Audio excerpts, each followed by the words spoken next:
Hello, everyone. Thank you for joining us today for today's head coach teleconference for the college football playoff quarterfinal at the Rose Bowl game presented by Prudential. I'm Karen Linhart, the Rose Bowl Games Marketing and Media Director. The Tournament of Roses is thrilled to host the Oregon Ducks and the Ohio State Buckeyes in this year's Rose Bowl game. Today's call will feature the head coaches from both participating teams. We'll start with Ohio State head coach Ryan Day for the first 20 minutes, and then Oregon head coach Dan Lanning for the final 20 minutes. Coach Day, I'd like to start by asking you to give a brief opening remark about playing in this year's game.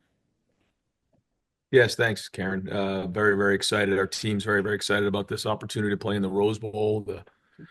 The tradition of the Rose Bowl and the Big Ten obviously is well documented, and we understand that.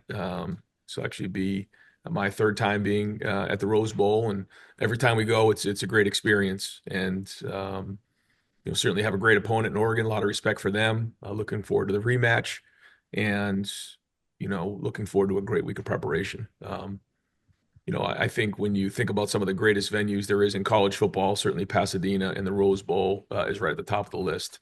So, certainly excited to get out there and be part of this great tradition once more. Thank you, Coach.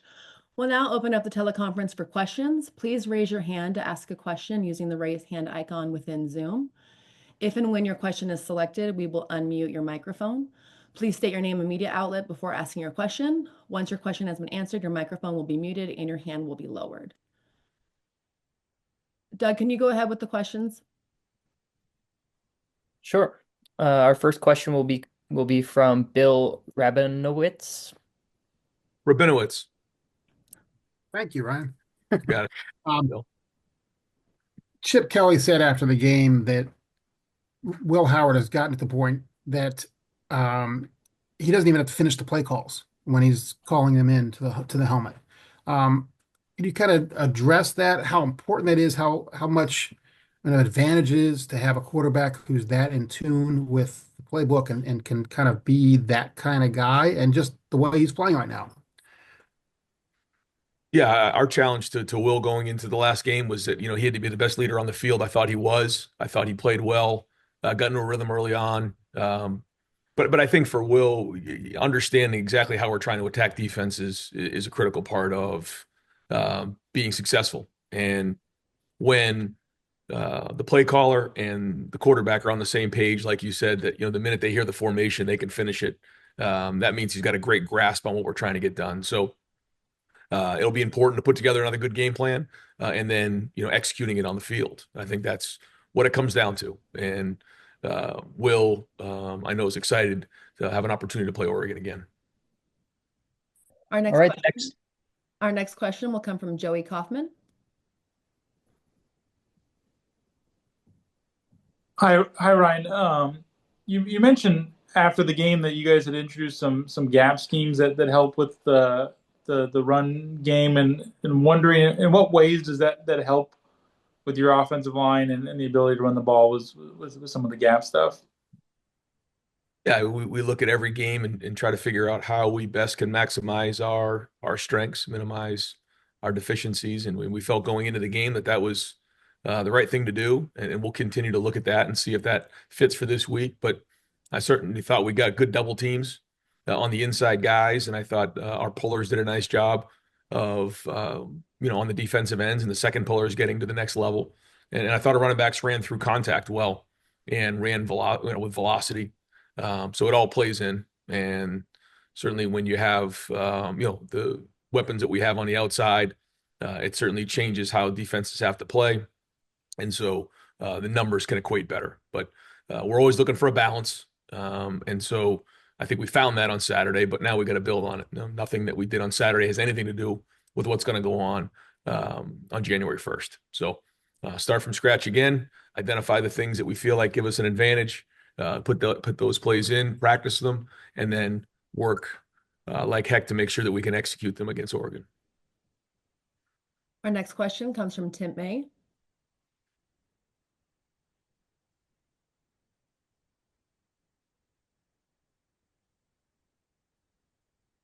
Can't hear you, Tim. Tim, can you unmute your microphone, please? Okay, Tim, we're going to move on to the next question. Next question will come from Nick Hamilton. Hey, Coach Day, Nick Hamilton, Nightcast Media. Wanted to ask you, with all the wide receivers that have come through Ohio State, what do you and Coach Hairline feel that Jeremiah's most overlooked quality is? Probably his size. He's when you get up on him, you realize how big he is and how big he plays, and that'll be something he'll have to do in this game as well, is play big, play strong, play powerful. And I think Brian has done a great job again this year with our receivers, and we're going to need them all in this game. Just like when we played them last time. So, um, but yeah, certainly everybody's involved with the pass game. In terms of the protection, Will making the throws, but creating separation and making plays is what's important. And our receivers have done that, and certainly Jeremiah's done that this year, and we'll need that again here on the first. Our next question comes from Joe Reedy. Hey, Ryan. Certainly plenty of interesting subplots with Chip used to coach at Oregon, plus coming back to the Rose Bowl. Just what's it been like having him on staff this year with you? And also, how have you kind of seen him evolve as an offensive play caller with your team? Yeah, I think that he's now, a full season in, he's got an understanding of who we are, personnel wise, now, in the Big Ten, what that looked like. And so, yeah, to your point, it has evolved with, he's got a great understanding of the entire, game of football, offensive football, whether, it's wide open and spread and tempo, or getting with multiple tight ends in the game, huddling, different styles of play. And he's always said, and we've always said, that the number one job of the coordinator is to put the offense in the best position to be successful. And so that has to do with our personnel. It has to do with what we're seeing on defense. And now I feel like we had a good balance this past game, and so we'll look to do that as we put the game plan together for these guys. Our next question comes from Spencer Holbrook. Hey Ryan, with everything that you guys had to deal with after the Oregon game and the revenge or the rematch or whatever you want to call it, how do you guys know that this is also, for the playoff, balancing all of those different emotions that are going to come with this, seeing the Oregon guys on the sideline again after what happened in October? Like, what's the balance like there with the messaging for you guys heading into this? It's about execution. It's about our preparation. It's about how we go about our meetings, how we go about our walkthroughs, how we go about our practices, so that when we get out to Pasadena, we're executing at a high level. And that's what it comes down to. Is it, super exciting? I guess not, but that's what it is. And our guys have played this team before, so there's a reference point. I think both teams are in different places than they were when we played last time. I think we're different, but still, the players are the same. And there's a lot to grab onto when you're watching film of somebody you've already played against. And sometimes when you are playing against a team maybe from another conference in the playoffs, there's a little bit of an unknown. How can you expect this guy to play? What am I really looking at when I look at the teams that they're playing? This team's not that way because we played them already and they played in the conference. So there's again a reference point as we move into this one. So our guys know what we're up against, but they also know that they've evolved and we've evolved. And so two very different teams heading into this game, and the team who prepares the best is going to win.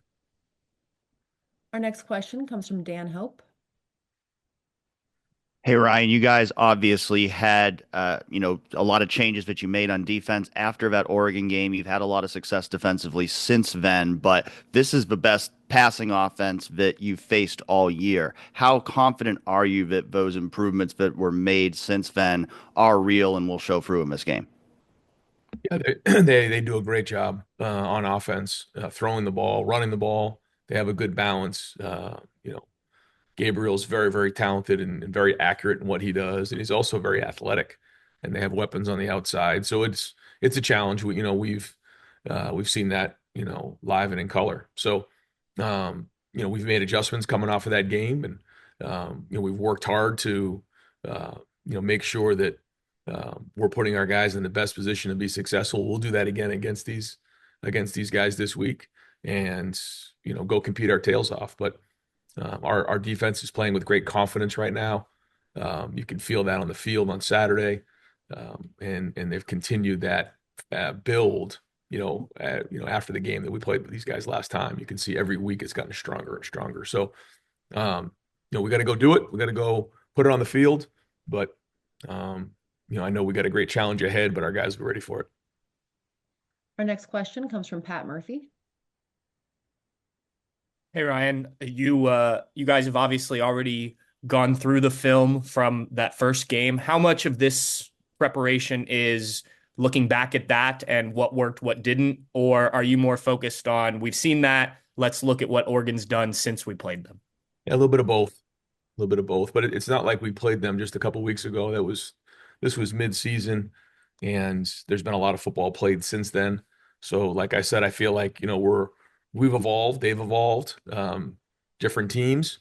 So there are certainly things that you want to look at that happened in that game, but also as time's moved on, how they've changed, how we've changed, and then how does that fit, as we put together the game plan. But ultimately, we want to make sure that we're putting together a great game plan so our guys can play fast. They understand what we're trying to get done in terms of attacking in all three phases, and then they can play with emotion and physicality. Our next question comes from Rob Aller. Hey, Ryan, kind of along the same lines. It's rare for Ohio State to play the same team twice in one season. I think it's happened 7 times only in history. Do you feel a need, and kind of dipping into your NFL experience where you do play the same team, do you feel like you have to change things up, throw wrinkles in? Can you be just the same team you were? How does that work from a coaching standpoint when you're in those meetings of, we're just going to do what we do best? Or again, are there little wrinkles and just sort of differences? Well, there's what we call overage too, especially on offense of things that we have coming out of a game that we didn't call. So you always want to reference those and see your notes and see things that we've already practiced this season that maybe we didn't use in that game. That plays into it. But then also things that we've done in the second half of the season that we feel like our players are comfortable with. And then what fits, their scheme as they've evolved this season on defense. Again, they're not just playing the same things that they've been playing all year. They've changed and, much more multiple in what they do.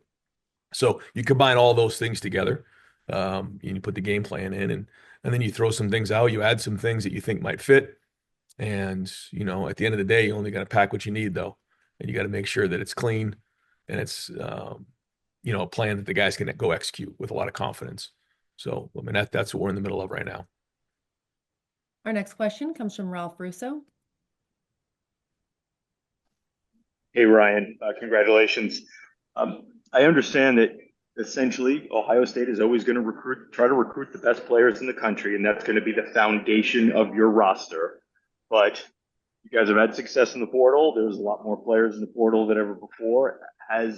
How much has that changed, if at all, your strategy, how you go about high school recruiting? Simply having another place where you can get very talented players. Well, like you said, our foundation is recruiting high school players and then developing them and then retaining them. I think that when you're looking to sustain a program over a long period of time, that's the best plan for doing that. Guys understand that. I think when you look at, there's been a lot of talk about our team this year, a lot of talk about, the NIL conversation, but, the majority of this team are guys that decided to come back, not guys that decided to come to Ohio State. Certainly we did add some big pieces in the portal, and that was very important for our team. And those guys have been great members of our team and have quickly understood what it means to be Buckeyes.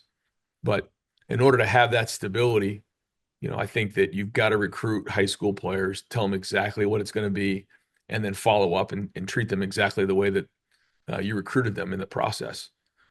But along the way, you're going to have attrition. You're going to have guys who enter the portal. And because of that, you're going to have openings along the way, and then you have to fill those openings.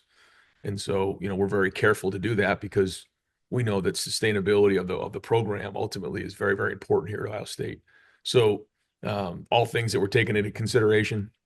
There'll be certainly positions and needs that we have in this recruiting cycle that we need to address, and we will. But we also want to make sure that they fit our culture and who we are as a program. We have time for 2 more questions. Our next question will come from Tim May. Can you hear me now? I got you, Tim. Yeah, there you go, Ryan. Luke Montgomery, just the mix you had up there in the middle of that offense, did it go almost according to the way you would like to have gone? I mean, how pleased were you with that, and will you continue that, you think, going into this game? But you know what I'm saying? I mean, that had to work, and it did.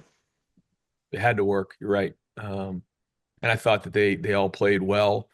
I felt like Justin, working the rotation in the way he did, allowed them to play fast, and then get a little bit of relief getting off the field. And I think Luke ended up with maybe 30, 31 plays. Of those 30 and 31 plays, I thought he did a nice job.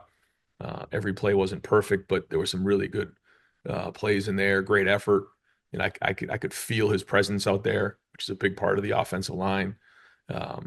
Austin played very, very well. Tegra had some really good plays. So I think they all worked together there. Austin was sort of our swing man. We decided to do that going into it. Austin and Tegra have played against Oregon. So again, there's a reference point going into this game, but they'll need to play well. And, we know they have very good players inside and up front. So, they got to keep building on it. And so right now, as we come out of this game, I would say that that's going to continue the way that we did that. But we'll assess it as the week goes on and see what gives us the best chance to win the game. Our final question will come from Adam King. Coach, you talked a lot about using this game as a springboard, almost like, a wild card game in the NFL, giving your team momentum. Have you felt that in the last couple of days, like walking into that locker room, that this is a whole new vibe for this team, a whole new life getting ready for the next 3 games? I think you could feel the confidence in the locker room. You could feel the confidence yesterday as we had our team meetings, identified the champions, watched the film from the game, showed clips of the game with the team, and then we broke up into position meetings and watched the film.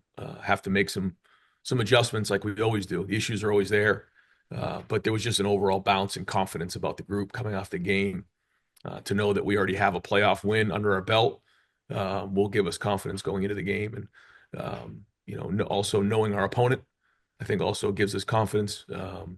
So all of those things led to a great day yesterday. There's a lot of pep in everybody's step, and looking forward to a great week of preparation. Thank you, Coach Day. With that final question, we will let you go. We appreciate your time, and you're now welcome to sign off. All right, thanks, guys.